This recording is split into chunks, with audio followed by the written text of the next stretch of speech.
The courtroom was a place of routine order as Judge Thomas Klein took his seat at the bench, his gavel striking the wood. As the proceedings began, the cases were stacked high in front of him, each one a minor infraction or another case of petty theft. Yet he approached them with the same stern hand he had wielded for decades. His reputation as a no-nonsense judge was well known among the courthouse regulars. The lawyers, the defendants, and even the bailiffs knew what to expect when they stepped in front of him. No excuses, no delays. Carla Harris stepped into the courtroom dressed in a sharp business suit, her posture straight and her expression calm. She looked like someone who had her life in order, perhaps too much so for Judge Klein's taste. He had been doing this job long enough to spot the ones who tried too hard to seem perfect, those who hid something behind a carefully crafted mask. It wasn't just the way she dressed or the way she stood. It was the way she carried herself, the confidence that radiated off of her, which made Klein uneasy. She wasn't just another defendant here for a simple traffic violation. No, she was different. He scanned her quickly, his gaze flicking over her like a judge might assess a suspect. He looked at her with the same critical eye he always used to determine whether someone was guilty of more than just the charge in front of them. People often underestimated the weight of a simple violation, but Klein had seen enough to know that every little detail mattered. Every interaction said something about the person standing in front of him. It was his job to find it and determine if it revealed anything darker hidden beneath the surface.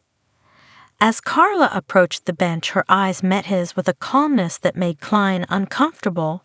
There was no pleading, no anger, no sign of any emotion, just an unnerving sense of composure. She had been accused of running a red light, something that seemed so trivial, so insignificant on the surface. But Klein believed in consequences. The law was the law, and the law was there to be respected, not bent, not ignored. Her license was clean, her demeanor was impeccable, and yet Klein couldn't shake the feeling that something didn't add up. He expected to hear a quick apology or some excuse about being in a hurry or not noticing the light, but instead there was only silence as she waited for his ruling. It was as if she were already prepared for whatever came next. That bothered him more than anything else. He stared at her for a long moment, trying to discern something that would explain why she made him feel this way, but there was nothing. She was just a woman in a courtroom accused of breaking a rule, and yet he found himself looking at her like she was a puzzle he couldn't solve. Without a second thought, Klein imposed the fine, as he had done hundreds of times before. He was sure this would be a quick and simple decision. The courtroom shifted back to its usual rhythm, and Carla walked away with the fine in hand, her face unreadable. But Klein couldn't shake the nagging feeling that this was not the last time he would encounter her.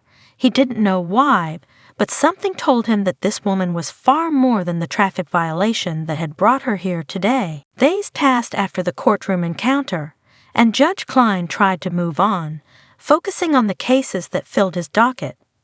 Yet the image of Carla Harris lingered in the back of his mind. He had seen thousands of defendants over the years, but something about her had left a mark. She had seemed too composed, too perfect, and his instincts had told him there was more to her than a simple traffic violation. But he had dismissed it, assuming she was just another person trying to skirt responsibility, another case to close and move on from. Then the news hit like a thunderclap. The local news channel flashed breaking headlines.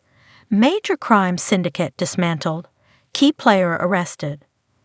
The report went on to describe how law enforcement had taken down one of the most dangerous criminal organizations in the city, a group involved in everything from drug trafficking to human smuggling. The police chief praised the tireless work of a special task force that had infiltrated the syndicate and brought it to its knees. The camera cut to images of the team in action, armed officers, busting down doors, hauling away dangerous criminals, and then, in the final shot, there she was again. Carla Harris. But this time, she wasn't just a defendant in his courtroom. She was leading the charge against the criminal underworld. The news anchor named her as the head of the criminal task force that had led the investigation. Klein's heart skipped a beat. He would find this woman, this calm, composed figure who had now become the face of one of the most successful undercover operations the city had ever seen. The shock was almost physical. He had assumed she was just another person caught in a minor infraction, someone to whom the justice system could serve as a quick lesson. But now, as he saw her name and face associated with high-level criminal investigations, the truth hit him with force. This woman wasn't just a law-abiding citizen. She was at the heart of an operation that had taken down criminals far more dangerous than anyone Klein had ever encountered in his courtroom. The more Klein thought about it, the worse he felt. The fine he had imposed on her suddenly felt like an insult. He had seen her as a mere defendant, as someone whose life he could make a brief judgment on without understanding the true weight of her existence. But now, that judgment seemed laughable, bordering on naive. He had no idea who he had just judged. Unable to shake the feeling, Klein spent the next several hours digging through news archives and public records. Every piece of information he found only deepened the sense of regret growing inside him. Carla Harris was not just a name on a traffic ticket. She was a seasoned law enforcement officer, a leader, and someone who had spent years infiltrating dangerous gangs, working tirelessly behind the scenes to make the city safer. The realization hit Klein like a cold splash of water. In one of his most routine, dismissive moments, he had sentenced the woman who had been quietly fighting some of the most dangerous people in the city, all while he thought she was just another person who had made a simple mistake. For the first time in his career, Klein wondered if he had been too quick to judge. Would he have treated her differently if he had known her true role? Would he have imposed that fine, or would he have recognized the responsibility she carried? The nagging question echoed in his mind, and he knew he needed to know more. He had to meet her again. This time, under different circumstances, Judge Klein spent the next few days consumed by the growing realization of his mistake. The more he learned about Carla Harris, the more his previous judgment seemed like a blunder. He found himself unable to escape the thought of her, how she had sat in his courtroom, calm and composed, while beneath the surface she was running an operation that had successfully taken down violent criminals and organized gangs that had long been a scourge on the city. What Klein had initially brushed off as a simple traffic violation was now a glaring example of how little he knew of the people who walked through his courtroom doors. Carla's background was far more complex than he could have ever imagined. Raised in a rough neighborhood on the fringes of the city, she had learned early on the harsh realities of life: gang violence, poverty, and the feeling of being constantly judged by society. But rather than let these experiences define her, Carla had used them to fuel her ambition. She enrolled in college, put herself through law enforcement training, and quickly rose through the ranks of the police force. By the time she was in her early 30s, she had already become a trusted member of a covert task force that specialized in taking down high-level criminal networks. What struck Klein the most was how little people knew about Carla's true role. Most of her work was classified, known only to a small circle within the law enforcement community. As the head of a highly secretive task force, Carla had spent years infiltrating criminal syndicates, working undercover, and tracking down some of the most dangerous criminals in the city, often without ever seeing the spotlight. She didn't want recognition. She didn't seek fame. Her work was her mission, and she had made it clear to those around her that the task force's success was all that mattered. Klein's thoughts were interrupted by a call to his office. It was a reminder of an upcoming law enforcement briefing he had been invited to attend. The city was about to announce the dismantling of one of the largest criminal organizations in the region, and local officials wanted key figures in the judiciary to hear firsthand from those involved. Klein felt a strange sense of anticipation as he realized Carla Harris would be among those giving the presentation. The invitation was not a coincidence. It was clear now that he was going to come face to face with her once more, this time in a setting that was far removed from the courtroom. The day of the briefing arrived, and Klein found himself walking into a high-security government building. The room was filled with law enforcement officers, detectives, and city officials, most of whom were familiar with Carla's work. But when Klein spotted her across the room, he was struck by how different she appeared in this environment. She was still the same woman he had found weeks earlier, elegant, poised, and commanding. But now there was an unmistakable air of authority surrounding her. She wasn't just a part of the task force. She was the driving force behind its success. As the meeting began, Carla took the floor. Her voice was calm, confident, and precise as she outlined the details of the operation that had taken down the criminal syndicate. She spoke of long hours spent undercover, of the countless risks her team had faced, and the moments of danger that had pushed them to the edge. Klein could feel the weight of her words and realized just how much sacrifice and determination had gone into her work. It was in that moment that Klein understood. He understood that the woman who had stood before him in court wasn't someone who needed to be fined for a minor mistake. She was someone who had dedicated her life to serving justice on a scale far beyond what he could fathom. Carla Harris wasn't just a law-abiding citizen. She was the hero who had quietly protected the city from forces far more dangerous than anything the courtroom had ever seen. And Klein knew one thing for sure now: he had been wrong about her. Judge Klein sat in the crowded briefing room, absorbing Carla Harris' every word as she detailed the painstaking work of her task force. His mind was racing, trying to reconcile the woman he had found weeks ago with the highly skilled, composed leader speaking before him. The more she spoke, the more he realized how little he had known about the person standing in front of him that day in his courtroom. Each sentence Carla delivered was a revelation, a quiet, powerful reminder of how easily people could be misjudged when their true roles were hidden beneath the surface. As she finished her presentation, the room broke into applause. Klein, however, felt a sense of quiet unease settle in his stomach. He had been part of the legal system long enough to understand the complexities of law enforcement, but Carla's story felt different, deeper, more layered. She wasn't just a law enforcement officer. She was a symbol of perseverance, of someone who had worked tirelessly to make the city safer, all while remaining largely invisible to the public eye.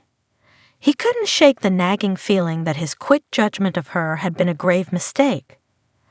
After the briefing, Carla was surrounded by colleagues and city officials, all congratulating her on the task force's success. Klein, on the other hand, was left alone with his thoughts, wrestling with his sense of guilt. He knew he had to speak with her. He had to apologize for his earlier actions, even if it felt inadequate. His curiosity and his conscience were pushing him to confront her, to make amends for his own blind assumptions. As the crowd began to thin, Klein found himself walking toward Carla, who was deep in conversation with a fellow officer. He hesitated for a moment, unsure of how to approach her. The woman he had fined for a minor traffic violation was now a powerful figure in the criminal justice system, and his previous treatment of her felt like a slap in the face. But before he could think any longer, Carla noticed him and excused herself from the conversation. Her expression was unreadable, but Klein could sense that she was aware of the awkwardness hanging between them. He took a deep breath and spoke, his voice low but sincere. "Miss Harris, I owe you an apology." Carla's eyes met his, and for a moment there was a flash of recognition in them. She didn't immediately speak, but her gaze held a certain quiet strength, like she was waiting for him to finish. "I didn't know who you were when you came before me in court," Klein continued, his words coming out in a rush. "I misjudged you. I gave you a fine without understanding what you do, who you are. I was wrong." Carla regarded him for a long moment, her expression calm, but there was a glimmer of something else in her eyes, something that spoke of years of navigating a system that often overlooked people like her. "Judge Klein," she said finally, her voice measured but firm, "I've been misjudged before. It comes with the territory, especially for someone like me." Klein was taken aback by the calmness in her tone. "I can't imagine how it feels," he said, his voice quiet now. "To be underestimated, to have people make assumptions about you based on nothing more than appearances or a single moment." Carla nodded slowly. "It's part of the world we live in, Judge. People make decisions based on what they see, what's in front of them, not the bigger picture. But sometimes that bigger picture is harder to see." Klein took a deep breath, realizing that her words held a weight far beyond the courtroom. "I can only imagine the challenges you face, the risks you take every day. I should have known better, and I didn't. And for that, I apologize." There was a pause, a moment of silence that stretched between them. Carla's eyes softened, but there was no sense of anger or resentment in her gaze. Instead, she simply said, "Thank you for saying that." Klein felt a weight lift off his shoulders, but it was clear that this moment wasn't just about an apology. It was the beginning of a realization that would change his perspective on justice, on his role within the system, and on the people who stood before him each day in his courtroom. He had just learned one of the most important lessons of his career. Not all judgments are made in the courtroom, and sometimes true justice is about seeing the full story. As he left the briefing that day, Klein felt something shift within him. He had met Carla Harris, the woman, the leader, and not just the defendant. And for the first time in a long while, he was starting to see the bigger picture. Days passed after Judge Klein's conversation with Carla Harris, and something inside him had shifted. The weight of the apology he had offered her lingered, but so did a new understanding. A realization that the world of law enforcement, the world he had always judged from a distance, was far more complex than he had ever given credit for. Carla's words echoed in his mind. Asterisk, asterisk, people make decisions based on what they see, not the bigger picture. Asterisk, asterisk, it had taken a simple traffic violation and an unexpected brush with the truth for Klein to understand just how often he had fallen into the trap of making snap judgments. Despite his growing awareness, there was still something he hadn't fully grasped. Carla had been kind in her acceptance of his apology, but there was no denying the distance between them. She was a professional, focused on her mission, and Klein was just a judge trying to reconcile the moral blind spots he had spent years cultivating. And yet, he knew he couldn't let this encounter end in apology alone. He needed to do more than feel sorry for misjudging her. He needed to help, in whatever way he could, to right the wrongs of a system that had overlooked her efforts for so long. One afternoon, Klein received a call from Carla's office. She wanted to meet with him. The invitation caught him off guard, but he immediately agreed, eager to continue their conversation, to understand more about her work, and to offer any support he could. When they met, Carla wasted no time with pleasantries. She greeted Klein with a warm but professional smile, and they quickly got down to business. She had something important to discuss. "We've been dealing with a new development," Carla began, her tone serious. "One of our own has been compromised. We believe there's a mole within the department, feeding information to the syndicate we've been investigating. Klein's heart sank at the words. He had seen firsthand the way corruption could seep into every level of an organization, but hearing it so directly from Carla felt like a gut punch. This wasn't just about criminals on the street. This was about the very institution that was supposed to protect the public being undermined from within. Carla continued, "We need someone on the outside, someone who knows the system, someone who can help us navigate through this without drawing attention." Klein's mind raced. He had no experience in undercover operations or high-stakes criminal investigations, but he had spent his career in the legal system. He knew how things worked, how to maneuver within the bureaucracy. He also knew how to dig through evidence and pull on the right threads to uncover hidden truths.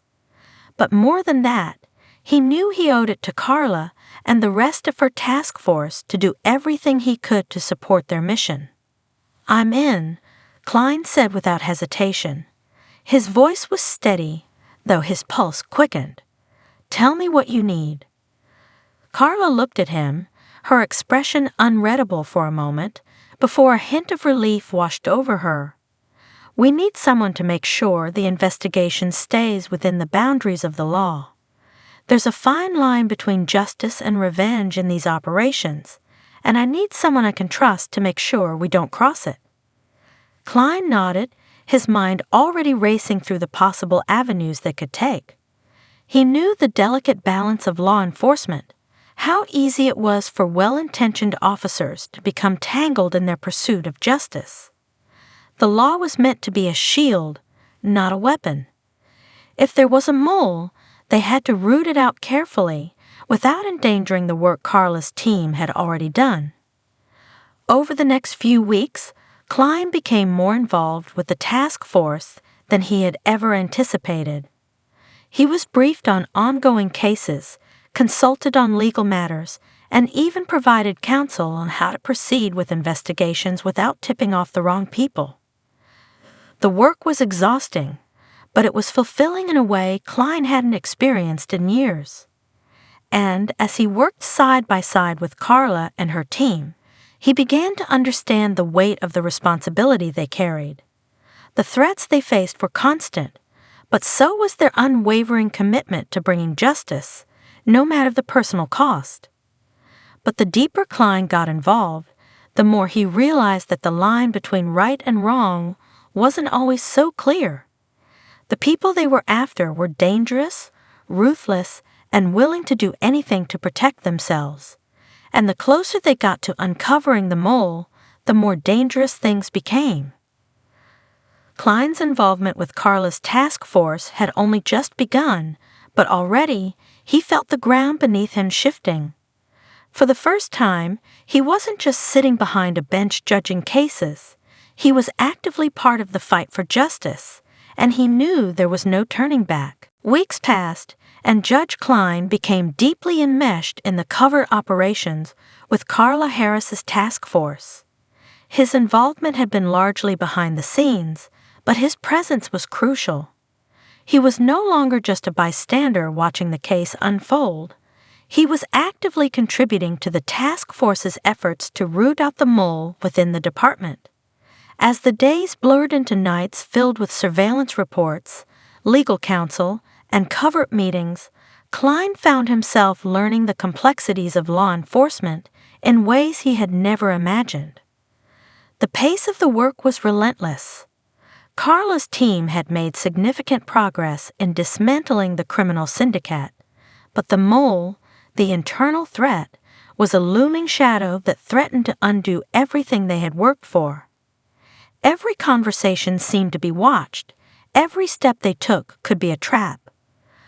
Klein's job was to make sure they didn't fall into those traps, to provide legal oversight in situations where the law and the need for justice could easily blur. But the deeper Klein became involved, the more he began to question the lines he had always believed in. As a judge, his job had always been to dispense justice within the confines of the law. but the situations Carla and her team faced were far more morally ambiguous. The criminals they pursued didn't play by the same rules, and sometimes, Klein realized, the law was too slow, too cumbersome, to bring about the swift justice that was needed. And in some cases, it wasn't clear who the real criminals were anymore. The task force had made a breakthrough in identifying the mole. An officer within their own ranks, someone they had trusted, had been leaking information to the syndicate. But even with that knowledge, bringing the mole to justice was no easy task. If they acted too quickly, they risked tipping off the criminal network. If they moved too slowly, more lives could be lost. It was a delicate balance, and Klein found himself in the uncomfortable position of deciding just how far he was willing to go to ensure justice was served. One night, after a particularly grueling meeting, Carla pulled Klein aside. Her face was set, hard with determination, but her eyes showed a flicker of vulnerability. "We need to make a decision, Judge. We can't keep waiting. If we don't act soon, the mole might get away with everything, and the syndicate will have the upper hand." Klein knew that Carla wasn't just speaking about the mole. She was speaking about the entire system, the system that had let them down before, the system that had been slow and bureaucratic, too afraid to take risks. But Carla wasn't afraid. She had never been afraid. She had made decisions that risked everything for the sake of justice, and she was asking Klein to make that same leap. "What do you need from me?" Klein asked, his voice steady despite the turmoil inside. Carla's gaze softened, but there was no hesitation in her words. "We need you to help us push this through quickly. The legal roadblocks are too many. We need someone who can make sure our actions aren't hindered by red tape. We need to act fast." It wasn't the kind of request Klein had ever expected to hear. As a judge, he had always prided himself on upholding the law without exception. But the more he listened to Carla, the more he understood that the stakes were far higher now. They weren't just playing by the usual rules, they were fighting to protect lives, to keep a city safe.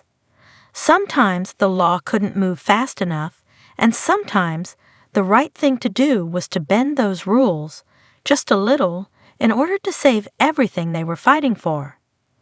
Klein's internal conflict was palpable, but he made up his mind. He had seen too much to turn back now. The law was important, yes, but there were moments in every justice system where the letter of the law had to be set aside for the sake of the people it was meant to protect. "I'll make sure you have what you need," Klein said firmly, his voice carrying a sense of finality. "You have my support." Carla nodded, and for the first time, there was something more than just gratitude in her eyes.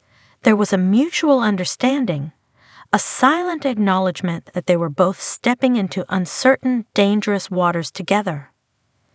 The decision was made. The next phase of the investigation would proceed, and Klein would play a crucial role in ensuring it didn't get derailed by bureaucracy.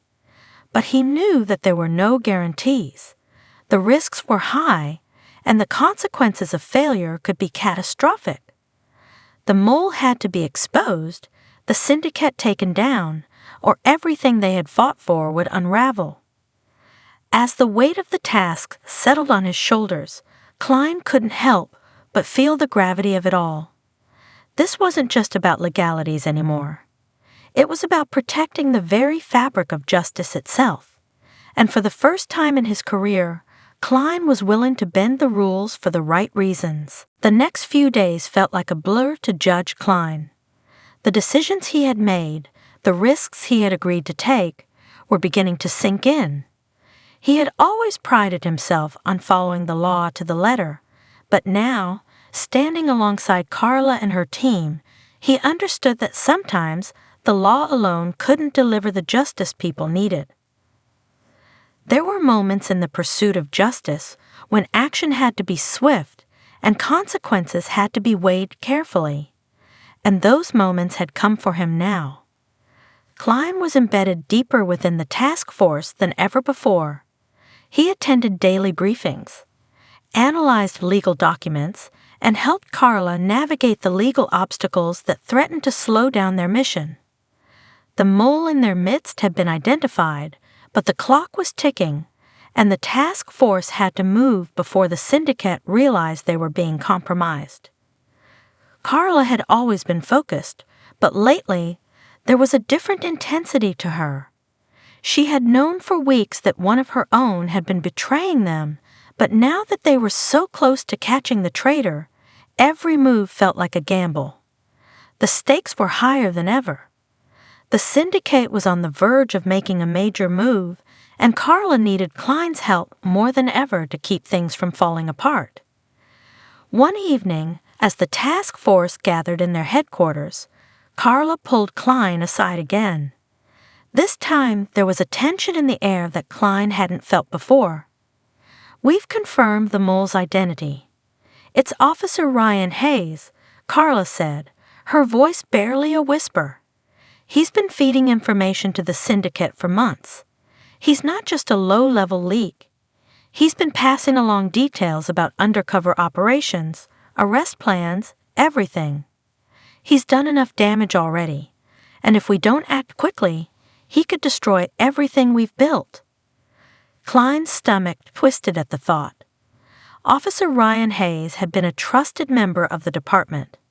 His betrayal ran deep, and the thought of someone so close to the heart of the task force being the very person who was undermining them was hard to grasp.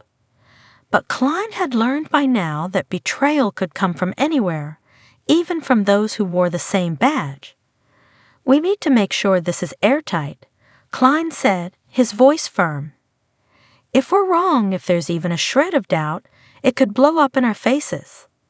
The last thing we want is to accuse someone without solid proof." Carla nodded in agreement. "I know. We've already done the legwork, and everything lines up. Hayes has been in contact with the syndicate for too long, and we've caught him on tape giving them critical information. We're ready to make the arrest, but we need to move fast." The weight of the decision pressed down on Klein. Arresting Hayes would not only mean the end of his career, but also send a shockwave through the department. The task force's credibility would be in question. But Carla was right.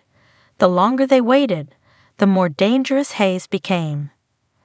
The criminal syndicate would be one step ahead, and lives were at risk. "Do it," Klein said, his voice steady despite the turmoil in his mind. "I'll make sure the arrest is legally sound, and that Hayes doesn't have an escape route, but we need to be careful. If this goes public too soon, we could compromise the entire investigation." Carla met his eyes with an intensity that spoke volumes. "I'm counting on you, Judge." The team moved quickly in the following hours.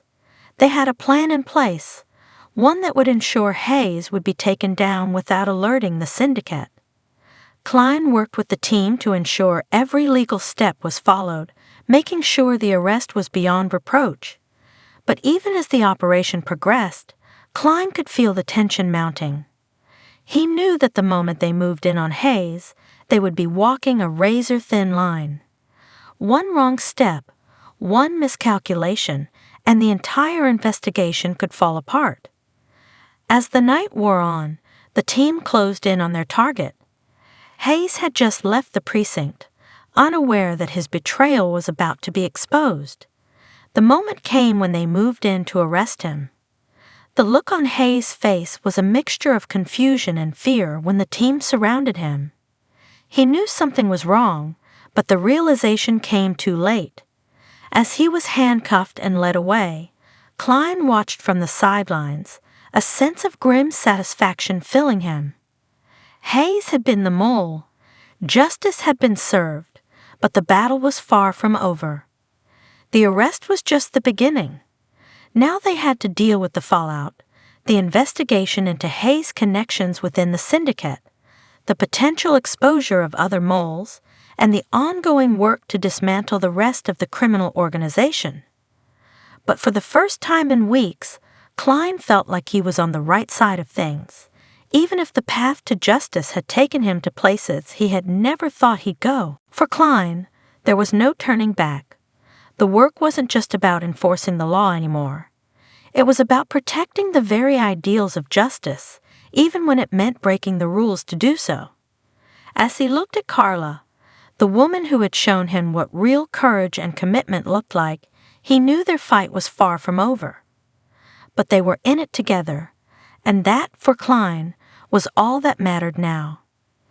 The arrest of Officer Ryan Hayes was a turning point, but it was only the beginning of a far more complicated journey. The task force, buoyed by the success of their operation, now had to navigate the ripple effects of the arrest. Hayes wasn't just any officer. He was deeply embedded within the department, and the information he had leaked could unravel years of undercover work. The syndicate was already a formidable force, and with Hayes in custody, Klein knew they had to act quickly to prevent any further damage. Over the next several days, Carla, Klein, and the rest of the task force worked tirelessly. They dug through evidence, combed through Hayes' records, and connected dots that led them to the higher-ups in the criminal network. It was a grueling, relentless pursuit, but every step forward revealed more about the depth of corruption within the system. What had seemed like a simple mole investigation had turned into a sprawling web of deceit, betrayal, and criminal activity that spanned far beyond what anyone had initially anticipated. Klein found himself more involved than ever, attending meetings and working with the task force on legal strategies to bring down the syndicate. It was no longer just about one corrupt officer. It was about a systemic failure that allowed criminal organizations to thrive within the very institutions meant to stop them. He saw firsthand how difficult it was to root out the bad elements within an organization when those bad elements knew how to hide behind the shield of law enforcement. Carla was relentless in her pursuit, but even she began to show signs of exhaustion. The burden of leading the investigation weighed heavily on her, and Klein could see the toll it was taking. There were moments when she seemed distant, lost in thought, wondering if the sacrifices were worth the cost. But each time, she snapped back into focus, determined to finish what she started. The pressure mounted, and soon they uncovered a startling truth. Hayes wasn't the only mole. There were others within the department who had been compromised, some even higher up in the chain of command. It became clear that their investigation wasn't just about breaking a criminal organization. It was about dismantling an entire network of corruption that had been festering for years. Klein's role had shifted again. Now he was not just an advisor, but a key player in determining how to approach the bigger picture. His legal expertise, combined with the knowledge he had gained from working with Carla, allowed him to guide the task force as they sought warrants, built cases, and coordinated with other law enforcement agencies. He had become something more than just a judge. He was a partner in a fight for justice that transcended the courtroom. As the investigation reached its climax, they closed in on the final pieces of the puzzle. The syndicate's leadership was exposed, and the network of corrupt officers was uncovered. Carla's task force had succeeded in bringing down a significant portion of the criminal empire, and though the battle was far from over, they had dealt a decisive blow. But it wasn't the victory that lingered in Klein's mind.